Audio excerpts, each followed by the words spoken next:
신약성경 누가복음 1장 26절에서 38절의 말씀입니다. 여섯째 달에 천사 가브리엘이 하나님의 보내심을 받아 갈릴리 나셋이라는 동네에 가서 다윗의 자손 요셉이라는 사람과 약혼한 처녀에게 이르니 그 처녀의 이름은 마리아라.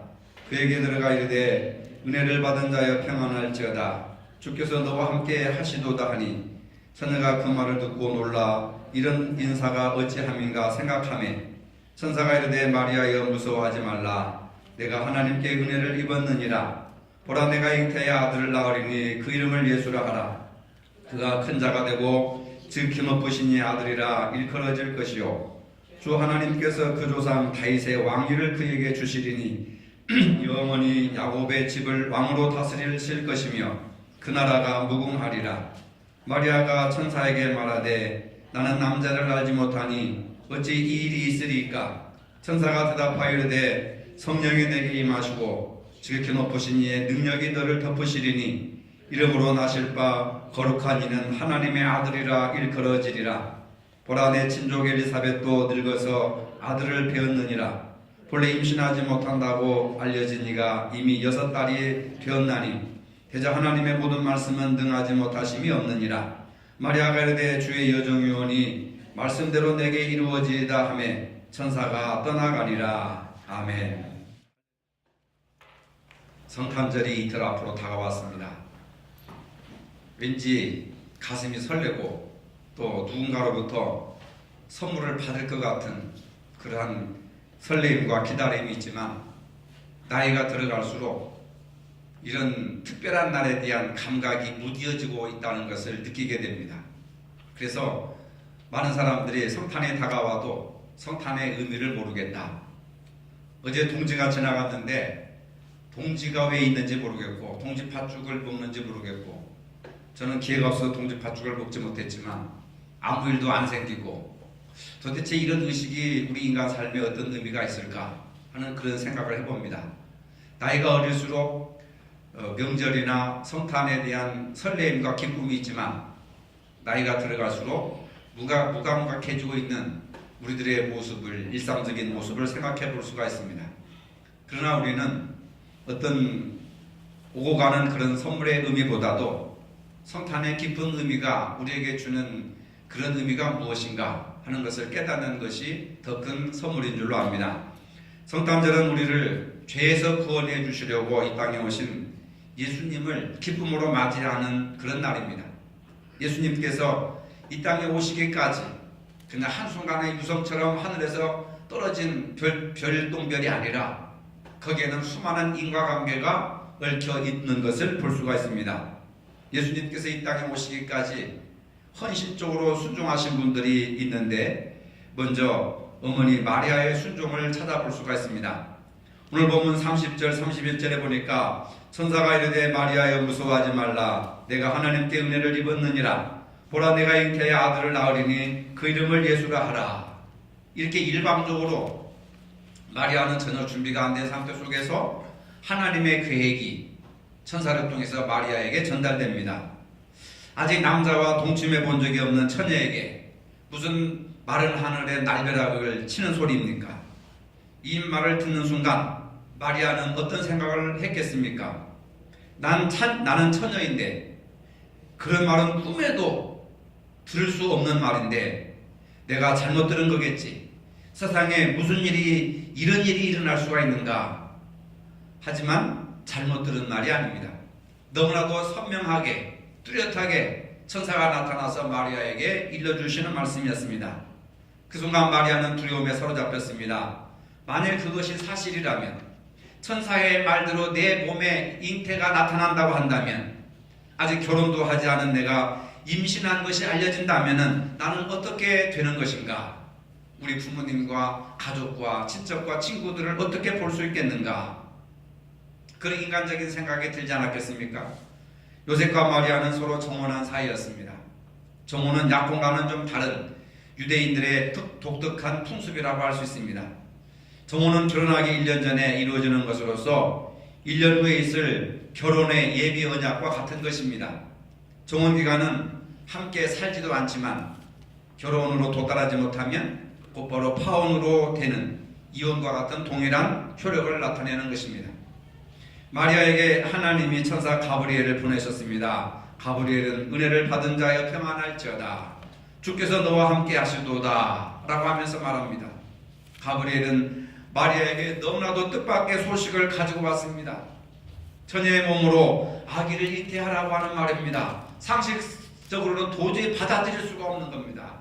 여러분, 복음이라고 하는 것은 상식적으로 논리적으로 우리가 받아들일 수 있는 것이 아닙니다. 우리를 설득시킬 수 있는 것이 아닙니다. 그냥 뜻밖의 어느 날 갑자기 화살처럼 우리의 심령을 뚫고 들어오는 것이, 이것이 바로 복음이라고 하는 겁니다. 아무리 천사의 말이라 할지라도 선뜻 이 사실을 받아들일 만한 사람이 과연 몇 명이나 있겠습니까? 우리가 하나님께 사명을 받아 어떤 일을 수행하려면은 마리아와 같은 믿음을 가져야 됩니다. 순종하는 믿음을 통해서 하나님의 뜻이 이루어진다는 것을 믿으시기를 바랍니다. 마리아가 천사에게 말하되 나는 사내를 알지 못하니 어찌 일이 있으리까 하면서 두려움과 당황해하는 모습을 여실히 볼 수가 있습니다. 나는 남자와 동침은커녕 손목도 잡아보지 못했습니다. 그런데 어찌 내 몸에 잉태가 일어날 수가 있겠습니까? 어떻게 이런 일이 일어날 수 있겠습니까? 왜 하필이면 나입니까? 내 주변에도 많은 친구들이 있고 많은 어린 소녀들이 있는데 왜 하필이면 그 일이 내게 이루어져야 되겠습니까? 왜 나입니까? 35절에 천사가 대답하여 이르되 성령이 내게 임하시고 지극히 높으신 이의 능력이 너를 덮으시리니 이름으로 나실 바 거룩한 자는 하나님의 아들이라 일컬어지리라 하는 얘기입니다. 그리고 38절에 마리아가 가로되 주의 여종이오니 말씀대로 내게 이루어지이다 고백합니다.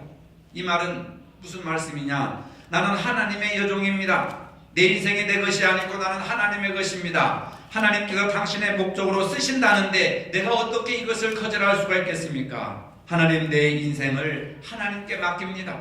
나는 하나님의 말씀을 받는 여종 시바지입니다. 여러분, 시바지라고 하는 것이 있잖아요. 부부가 결혼을 했는데 자식을 못 낳으면은 다른 사람에게 가서 씨를 받아서 아기를 낳게 하고 아기를 데려오고 그 사람에게는 쌀을 주든지 비단을 주든지 돈을 주든지 그런 제도가 우리나라에도 있었습니다. 마리아는 자기가 하나님의 말씀을 받는 나는 시바지입니다. 여종이라고 하는 것은 바로 하나님의 말씀을 잉태하는 시바지입니다. 이런 뜻입니다.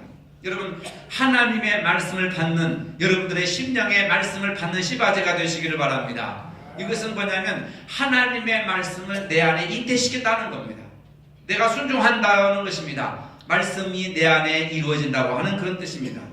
이 아이를 임신시키면 어떻게 될지, 이 아이를 어떻게 키울지 나는 아무것도 모릅니다. 시작하신 분도 하나님이시오니 하나님께서 나와 이 아이의 생명을 책임져 주시옵소서 라고 하는 뜻에서 주의 계집 여종이오니 말씀대로 내게 이루어지이다. 모든 걸 다 포기하고 하나님의 뜻에 전폭적으로 맡기는 것, 이것이 바로 믿음이라고 하는 겁니다. 참으로 아름다운 믿음입니다. 마리아인들 한 여성으로서 남자를 만나서 결혼하고 행복하게 살고 싶지 않았겠습니까? 마리아와 요셉은 자기들이 세운 인생의 계획도 있었지만은 그러나 하나님이 그들의 삶에 개입하시면서 삶의 방향이 수정되었습니다. 여러분들도 그냥 이 세상에서 알콩달콩 행복하게 살고 싶었지만 어느 순간인가 하나님께서 여러분들의 삶에 개입하셔서 여러분들이 그리스도인이 되고 새성교인이 된다는 것을 믿으시기를 바랍니다. 바로 하나님의 역사에 개입하시는 겁니다. 예수님께서 이 땅에 오신 것은 인간의 힘으로 아무것도 할 수 없고 인간이 스스로 구원할 수 없으니까 하나님께서 개입하셔서 간섭하셔서 우리의 삶을 돌이키고 하나님의 자녀가 되게 하고 구원의 길로 우리를 이끄신다고 하는, 이것이 바로 하나님의 구원 계획이라고 하는 겁니다. 이러한 하나님의 구원 계획에 여러분들이 쓰임받는다는 것이 축복인 줄로 믿으시기를 바랍니다. 저는 하나님의 여종입니다. 주님께서 저에게 주시는 말씀대로 저에게 이루어지기를 바랍니다. 이게 아멘이라고 하는 뜻입니다. 하나님께서 가브리엘 천사를 통하여 세주신 말씀대로 순종하기 위해서 그녀는 예스라고 하는 대답을 합니다. 여러분, 하나님의 모든 말씀 앞에 여러분들은 아니요, 안 됩니다, 할 수 없습니다, 못합니다 라고 부정하지 마시고 거절하지 마시고 내가 그 말씀에 내가 이루게 하여 주시옵소서. 그 말씀을 내가 감당하게 도와주시옵소서. 그 말씀에 순종하도록 도와주시옵소서. 마리아와 같은 순종의 믿음을 가지시기를 바랍니다. 마리아는 자신과 하나님의 관계를 주인과 종의 관계로 고백하였습니다. 주님께서 저에게 하실 일에 대하여 종인전은 그대로 이루어지기를 바랍니다. 마리아는 이러한 고백을 할 때 정혼한 요셉과 상의하지 않고 잉태를 받아들였습니다. 왜냐하면 하나님께서 하신 일이 너무나도 명명백백했고 자기에게 나타나신 하나님께서 요셉에게도 동일하게 나타나셔서 요셉에게 말씀하시고 요셉도 그 사실을 받아들일 것이라고 믿었기 때문에 그런 겁니다. 마리아가 비록 육신의 나이로는 14살의 소녀와 같은 그런 어린 나이지만 영적으로는 얼마나 성숙했는가 그 말입니다.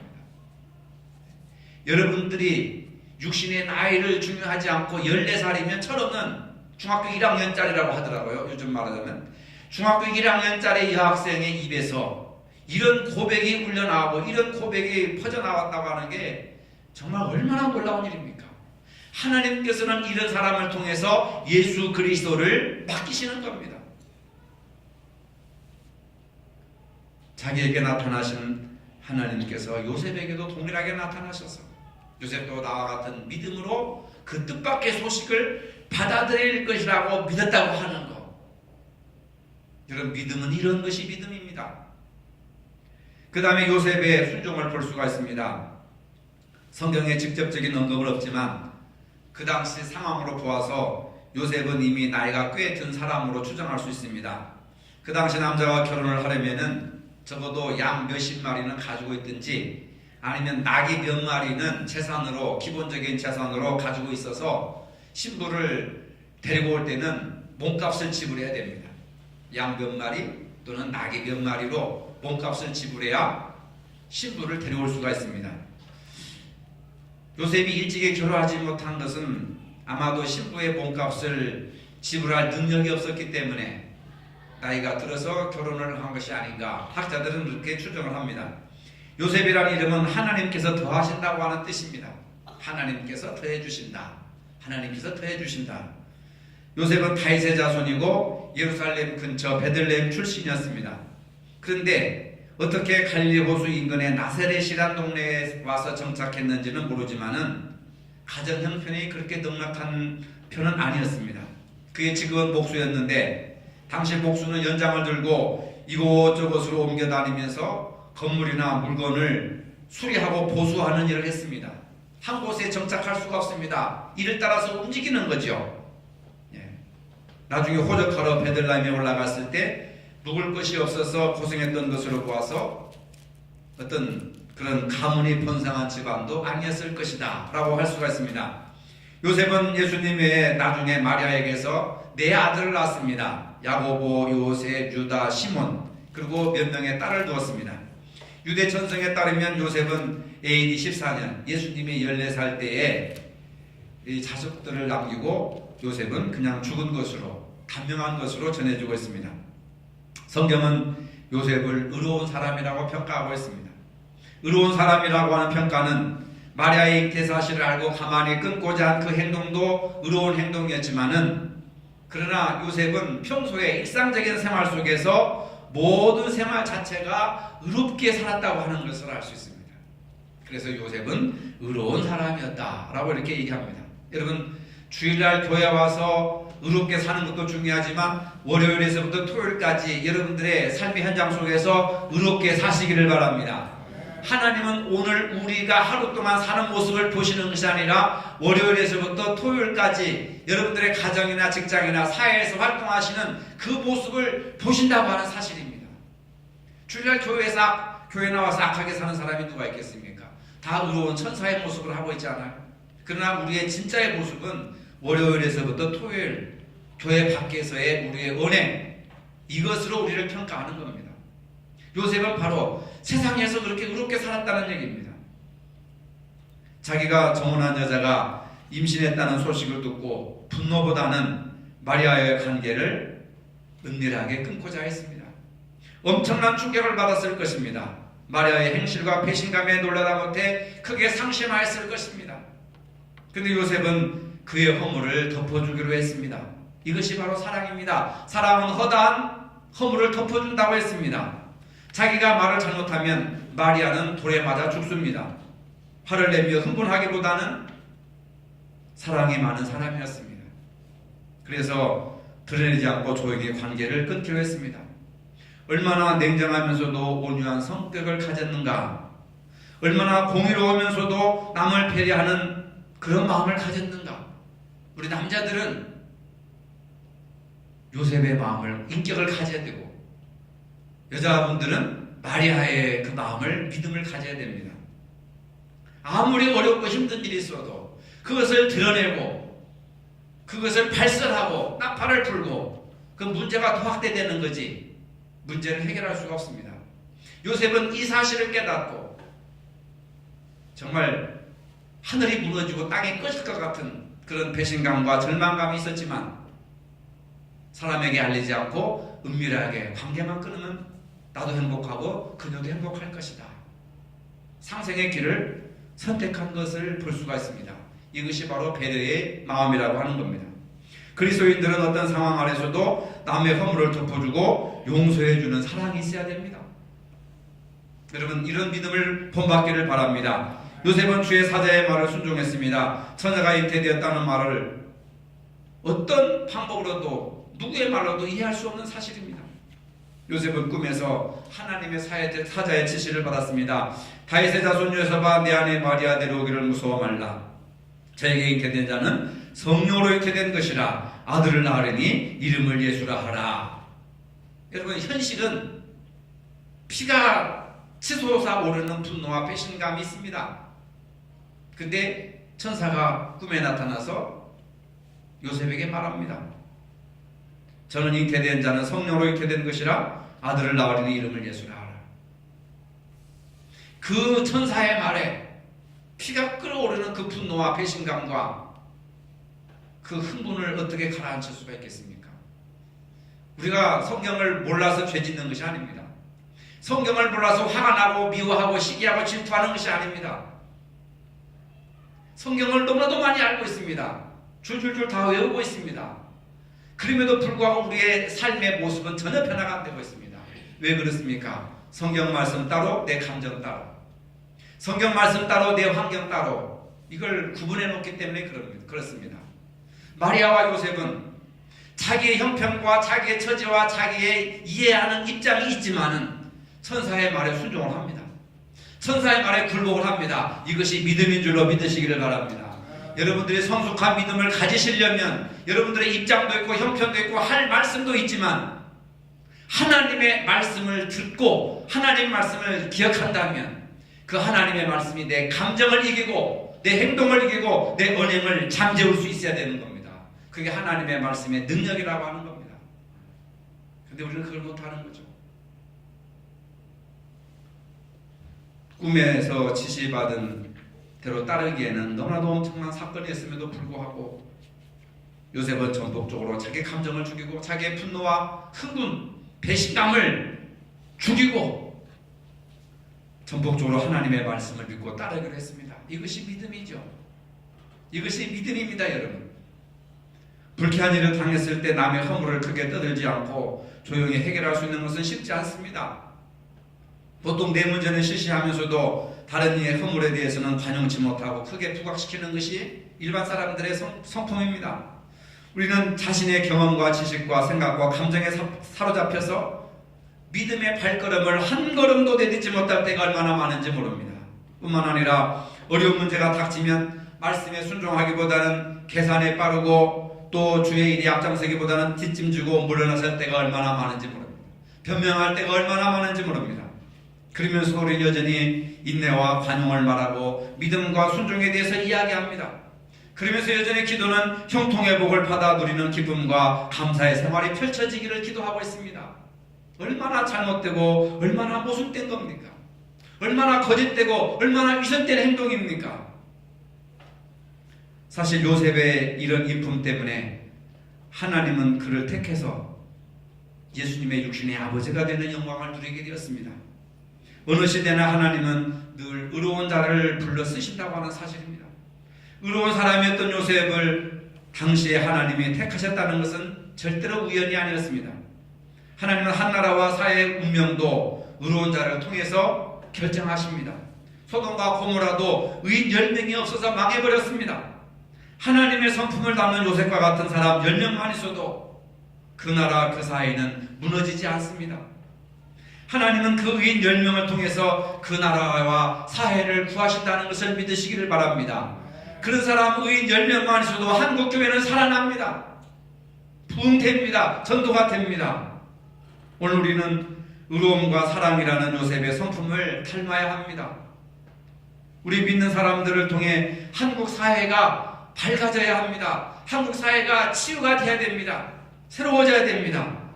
우리는 이 사회에 등불이 되고 희망이 되어야 합니다. 예수님이 이 땅에 오신 것은 죄악된 세상에 등불이 되고 희망이 되기 위해서 육신의 몸을 입으시고 이 땅에 오셨습니다. 그래서 성탄절에 불을 밝히고 축하하고 감사하고 찬양하고 영광을 돌리는 것이 사회가 좀 더 밝아졌으면 좋겠다. 캄캄한 제약된 세상에 물러가고 하나님의 말씀에 광채가 빛나는 세상이 되었으면 좋겠다. 그 빛이 우리의 희망이 되었으면 좋겠다 라고 하는 간절한 염원이 이루어진 것입니다. 요셉은 순종하는 사람이었습니다. 천사가 하나님의 말씀을 전하자 요셉은 곧 순종했습니다. 마리아와 요셉이 순종했기 때문에 예수님의 탄생이 이루어진 것입니다. 세상 모든 종교는 신을 잘 달래고 감동시켜서 내 소원과 내 뜻을 이루는 것이지만 기독교는 이런 일반 종교와는 다릅니다. 내 뜻이 아니라 내가 하나님의 뜻에 순종하자는 종교가 바로 기독교라고 하는 겁니다. 위대한 현대 신학자 칼바르트라고 하는 신학자는 이런 말을 했습니다. 현대 그리스도인들의 최대 위기는 말씀에 대한 불순종이다. 예수 믿는 사람들에게 가장 큰 신앙의 위기는 예수 믿는 사람들이 말씀에 순종하지 않은 것이라고 이 학자는 진단하고 있습니다. 요즘은 모두 자기 뜻을 하나님이 승인해 주기를 바라고 있는 사회다라고 얘기합니다. 내 원대로 마시고 아버지 뜻대로 하소서라고 하는 시대는 지나갔고 아버지 뜻대로 마시고 내 원대로 하소서라고 하는 시대가 되었다고 한탄하고 있습니다. 인간의 뜻에 하나님의 강요받는 시대가 되었다는 것입니다. 여러분 기도하실 때 하나님의 뜻이 이루어지기를 위해서 얼마나 기도하고 있습니까? 우리의 기도의 내용의 90% 이상이 내 뜻대로 이루어지게 해달라고, 내 계획대로 이루어지라고 해달라고 그런 기도를 드리고 있지 않습니까? 예수님의 기도나 족장들의 기도는 뭡니까? 내 뜻대로 마옵시고 아버지의 뜻대로 하시고 아버지의 뜻이 이루어지게 하옵소서. 그런 기도를 드렸는데 현대사회는 그런 시대가 지나가 버렸다는 겁니다. 이러한 시대에 누가 마리아와 요셉 같은 사람이 되겠습니까? 성탄절은 요셉의 순종에 연출한 인류 최대의 사건이라고 할 수 있습니다. 따라서 말씀에 순종하고자 하는 각오가 없이는 지금도 누구나 주의 성탄에 참여할 수가 없습니다. 성탄 자체가 성사되지 못합니다. 순종하는 사람을 통해서 그리스도가 오시고 순종하는 믿음을 통해서 예수님이 나타나신다는 것을 믿으시기를 바랍니다. 마태복음 1장 24절에 요셉이 잠을 깨어 일어나 주의 사자의 분부대로 행하여 그 아내를 데려왔으나 아들을 낳기까지 동침치 아니하더니 나음의 이름을 예수라 하니라. 요셉이 얼마나 위대한 사람인가. 그 말씀을 듣고 즉각 순종해서 배가 부른 이 여인을 자기 집에 데리고 아이를 낳기까지 손목 한번 잡지 아니하고 예수님이 편안하게 이 땅에 태어날 수 있도록 옆에서 서포트 배려를 해줬습니다. 얼마나 매력적인, 얼마나 멋진 사람입니까? 여러분 2019년 캐릭터는요 매력입니다. 매력.